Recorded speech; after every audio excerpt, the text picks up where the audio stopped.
கேள்வி ஒன்றாக இருந்தாலும் பதில் எப்படியா இருக்கான், ஆளுக்கு ஏற்ற மாதிரி மாறுபடும். நேரில் வந்துட்டால் என்ன பண்ணிடலாம், எல்லா கேள்வியும் கேட்டு தெளிவாக. அதுக்கு தான் சத் சங்கம். என்னுடைய நோக்கம் எல்லாம் மனிதர்கள் எல்லாம் மகிழ்ச்சியாக இருக்கணும், அவ்வளோதான். ஜோசியம் சொல்லுடா, நேராக ஒரே வார்த்தை சிங்கிள் வரி. சார் நான் உங்ககிட்ட உபதேசம் வாங்கி இன்னொன்று அதெல்லாம் சொல்ல, உபதேசம் வாங்கி பயிற்சி பண்ணி சமாதி அஞ்சு அதை பண்ணி இதை பண்ணி போனால் எனக்கு என்னென்ன வரும், என்னென்ன பிரச்சனை. ட்ரெயின் ஏறி தூங்கிட்டேன்னா எந்த ஸ்டேஷனும் தெரியாது. தெரியும், நான் என்ன ஸ்டேஷன் சொன்னாலும் உனக்கு என்ன தெரிய போகுது. டெல்லி போகிற வழியில் ஓங்கல் வரும்னு வச்சுங்க, என்ன ஆகும். போர்டை பார்த்துனே ஒரு ஓங்கல் எப்போ வரும்,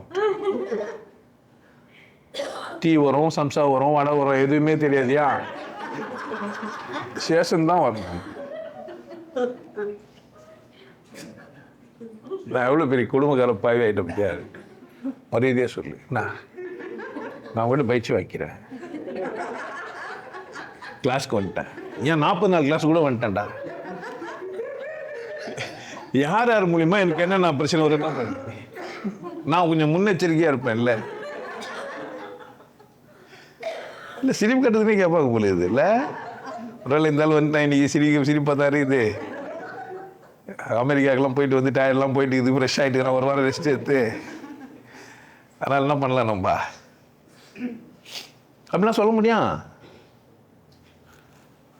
நானே ஒரு அப்பாவி, என்னென்ன கேட்பாங்கன்னே தெரியாது. கடவுள்கிட்ட வேண்டின்னு வந்துடும், கடவுளே எதை கேட்டாலும் எனக்கு தெரியாது, என் அவமானம் மட்டும் பற்றிடாது.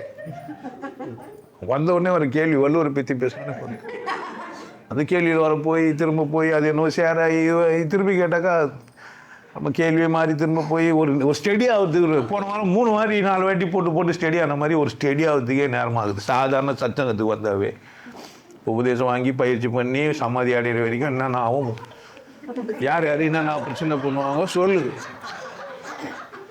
வழியில் என்னென்ன வரும், உங்ககிட்ட வந்து உபதேசம் வாங்கி பயிற்சியில் பண்ணால் வழியில் என்னென்ன வரும்னா, வழியில் ஒருத்தன் கண்ணன் ஒருத்தன் வருவான், ஃபோன் பண்ணுவான், ஐயா பேச்சை செய்கிறீங்களான்னு கேட்பான். நீங்கள் செய்யலன்னுவீங்க, அப்போனா வாங்கணும். இப்போதைக்கு எனக்கு தெரிஞ்ச விஷயம் தான். இன்னும் 4-5 பேர் இருக்கிறாங்க, பேர் சொன்னாலும் கோவப்பட மாட்டாங்க, இல்லை கோவப்பட்டாலும் பண்ணலாம். ஏன்னா உலகத்திலே ஒரே விஜயலட்சுமி தாங்கிறான், ஒரே கண்ணன் தாங்கிறான்னு நினச்சிங்கிறது. கண்ணன்னா அது நான் தான். நாங்களாம் கண்ணன் இல்லையாப்பா, அசல் கண்ணன் நான் தான். ஆனால் அவங்க நினச்சிக்கிறான் அவன் தான், நம்மளை தான் சொல்கிறான். அந்த விஜயலட்சுமின்னா நான் தான். ஊரில் ஓராயிரம் விஜயலட்சுமி, 1000 கண்ணன் இல்லை ஊரில். இங்கே யாருன்னா கண்ணங்கிறீங்களா இல்லையா? ஒரு கண்ணனும் இல்லையா? கண்ணை தூக்குறேண்ணே. அப்பா நம்ம போலீஸ்கார கண்ணன்னு சொல்கிறோம். இப்போ போலீஸ்கார கண்ணனும் போலீஸ் எல்லாம் கண்ணா இருந்தானே அவன்லாம் வர பார்ப்பான். போகிற வழியில் என்னென்ன வரும்னு யாருக்கு தெரியும். அப்பப்போ வந்தது ஒன்றா சொல்லுங்கலாம். பயிற்சி பண்ணி எல்லாம் கற்றுனே இருந்தீங்கன்னா 2006 ஆரம்பித்தேன். இப்போ 2025 அமெரிக்காவுக்கு போவேன். நீங்கள் பயிற்சி பண்ணி என்கிட்ட கற்றுன்னு வந்தீங்கன்னு வச்சிங்களேன், சமாஜ் சாதியத்துக்குள்ள நான் அமெரிக்காவுக்கு போயிட்டு வருவேன். போயிட்டு வந்தேன்ல, 10 வருஷத்துக்கு வந்து விசா கொடுத்துறாங்க, திரும்ப ஒரு வாட்டி போயிட்டு வருவேன். இப்படி தான் சொல்ல முடியும். நடந்ததை வச்சுது எல்லாரும் நீங்கள் போய் வருங்காலங்களில் யாரோ ஒருத்தன் குருவை போய் சந்திச்சிட்டோன்னு பாரியணும் இந்த மாதிரி ஒருத்தர் உபதேசம் வாங்கி சமாஜ் சாதிக்கிறோன்னு சொன்னால் அமெரிக்காவுக்குலாம் போயிட்டு வந்தார். நீ வந்து குருவாயிட்ட 25 வருஷமாக இருக்கிற, நீ அமெரிக்காவுக்கு போகலன்னு என்ன பண்ணுவாங்க?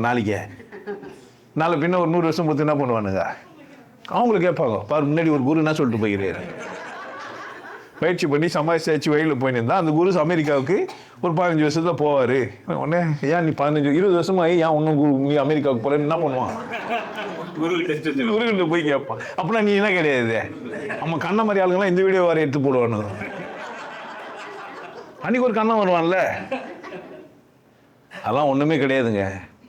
என்னோட உபதேசம் வாங்கிட்டீங்க, பயிற்சி பண்ணீங்க, கற்றுக்கினீங்கன்னா, உண்மையிலேயே நீங்கள் கற்றுக்கினீங்கன்னா வாழ்க்கை கொண்டாட்டமானது, அவ்வளோதான். வாழ்க்கை யாருக்கு தீங்கு செய்யாமல் நீங்கள் பாட்டு சந்தோஷமாக இருங்க. உதவி செஞ்சு நீங்கள் சந்தோஷமாக இருக்கிறதுக்கு வாய்ப்பு அதிகம்.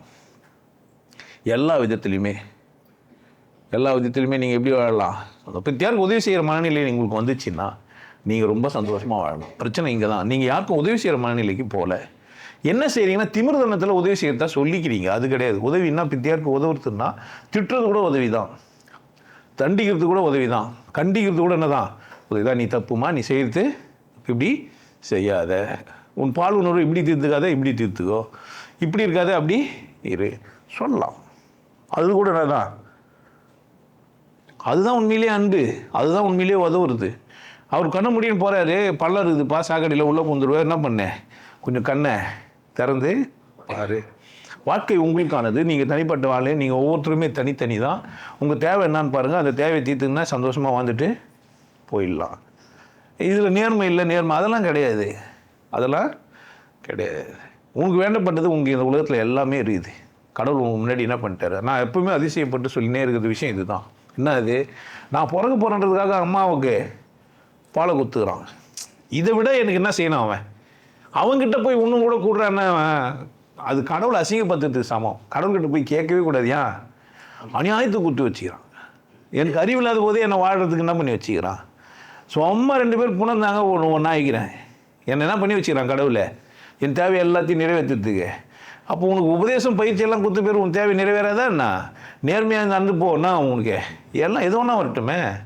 எது வரும் எது வராதெல்லாம் கிடையாது. எந்த மாதிரியான மனிதர்கள்லாம் சந்தியேன், நான் சந்திக்காத மனிதர்கள்லாம் என்ன நிறைய சந்திச்சிருக்கிறேன். நான் என் பாதையில் நிறைய மனிதர்களை சந்திக்கிறேன். கண்ணன் நெஞ்சுன்னு இருப்பான், நான் தான் பொழுதுன்னு வழியில் நான் 1 லட்சம் கண்ணனை சந்திச்சிருக்கிறேன். நானே 1000 கண்ணன், நானே எனக்கு நானே வர எதிரி. நான் பயங்கரமான கேள்வியெல்லாம் கேட்பேன். என்னையே எல்லா கேள்வியும் உள்ளே கேட்டு இனிமேல் பட்டு எந்த கேள்வியும் இல்லைன்றதுனால தான் என்ன பண்ணிக்கிறேன், லெட் இட் ஸ்டார்ட், கேள்வி கேளுனியா. என்கிட்ட அவ்வளோ கேள்வி, அவ்வளோ நேர்மையானவன் நான்.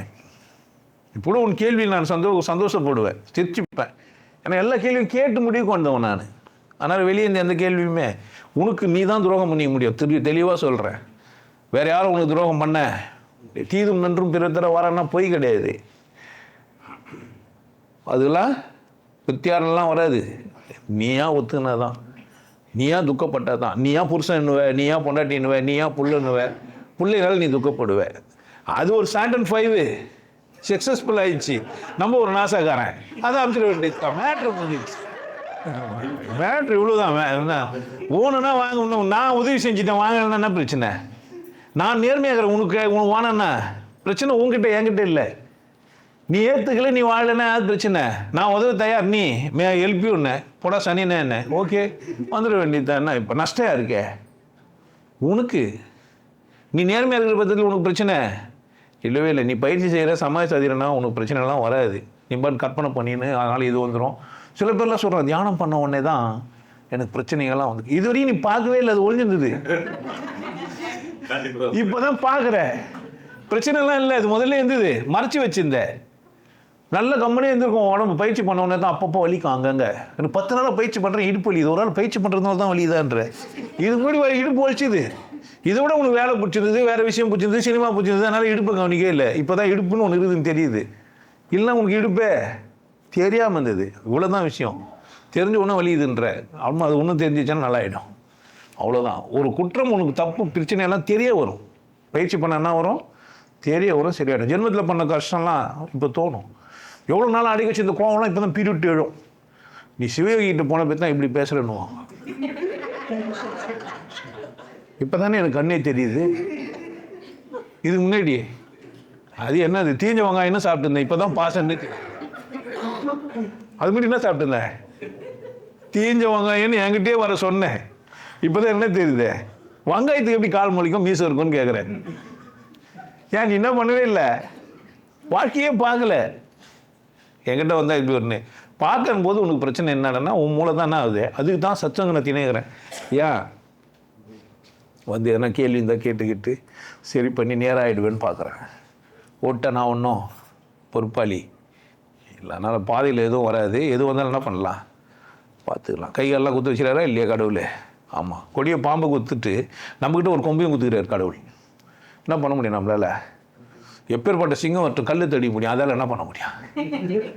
அப்போ உன்னால் கருவி பயன்படுத்த முடியும், பருந்தால் பறக்க முடியும். ஆனால் நம்மள மாதிரி 10 பேர் உட்கார வச்சுன்னு அதால் 10 பருந்து ஒன்றா உட்காந்து பறக்க முடியுமா பாரு? ஆனால் நம்மளால் பாரு, சிங்கத்தை விட யானை விட பலசாலி யாரு? பாம்பு தான். அந்த பைபிளில் என்ன சொல்லி வச்சுக்கிறாங்க, இந்த பழத்தில் ஞானம் இருக்குதுன்னு யாருக்கு தெரிஞ்சுதே? ஆதாமுக்கு தெரில, ஏவாளுக்கு தெரில, அந்த பழத்துக்கே தெரில. ஆனால் யாருக்கு தான் தெரிஞ்சுக்குதே? பாம்புக்கு தெரிஞ்சுக்குது. இப்போ பாம்பு விசேஷம். உள்ள பாம்பு எழுப்பிக்கிறேன் அப்புறமா உன் பிரச்சனை? உள்ளேருந்து பாம்பு எழுப்பிட்டே இல்லை. பாம்பு முதல்ல எழுப்பிடுங்க, அப்புறமா அதுவே பழத்தை குத்துரும், சாப்பிட்ருங்க, தோட்டத்தை விட்டு அவரே தேய்ச்சிடுவார், கடவுளே வைக்கப்படுவார். நீங்கள் சந்தோஷமாக இருக்கடா, புள்ளியும் குட்டியமாக வாழுங்க, நான் சின்ன தோட்டம் வச்சுக்கிறேன் பார்த்தா உங்களுக்கு. அவர் அவமானப்பட்டு வெளியே அமைச்சிட்டு என்ன நினைச்சிக்கிறீங்க நீங்கள்? ஐயா இன்மைப்பட்டு நம்மளை வச்சா நம்மளை அசிங்கப்படுத்தானுங்க. அதனால என்ன பண்ணுறீங்க? போய் நீங்களே நான் தான் தேவையில்லாத மண்ணுங்க இன்னும் பிடிச்சி செஞ்சுருந்தேன், நீங்கள் என்ன பண்ணுவீங்க? சந்தோஷமாக அதே புள்ள பெற்றுப்பீங்க. பார், கடவுள் கூட எப்படி செஞ்சுக்கிறாரு, ரொம்ப கஷ்டப்பட்டு போராடி பொம்மை எல்லாம் செஞ்சுக்கிறாரு. நம்ம என்ன பண்ணுக்கிறோம்? கஷ்டப்பட்டா சொல்ல முடியாது, சில பேர் கஷ்டப்பட்டுக்கலாம், அது சொந்த பிரச்சனை. கஷ்டப்படாமல் புள்ள பெற்றுருக்கு.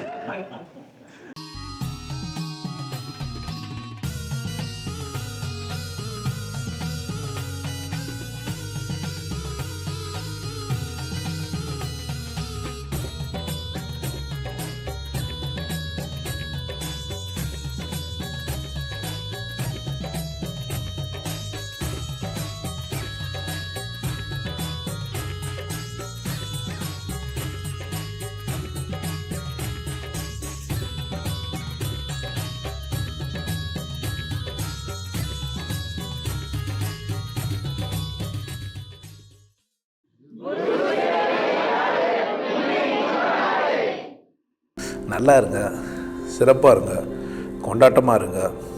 உங்களை நீங்கள் மதிப்பு மிகுந்தவராக மாற்றுறது உங்கள் கையில் தான் இருக்குது. நல்லா இருங்க. நான் ஒரு வாய்ப்பு என்னை பயன்படுத்திக்கலாம். நல்லது.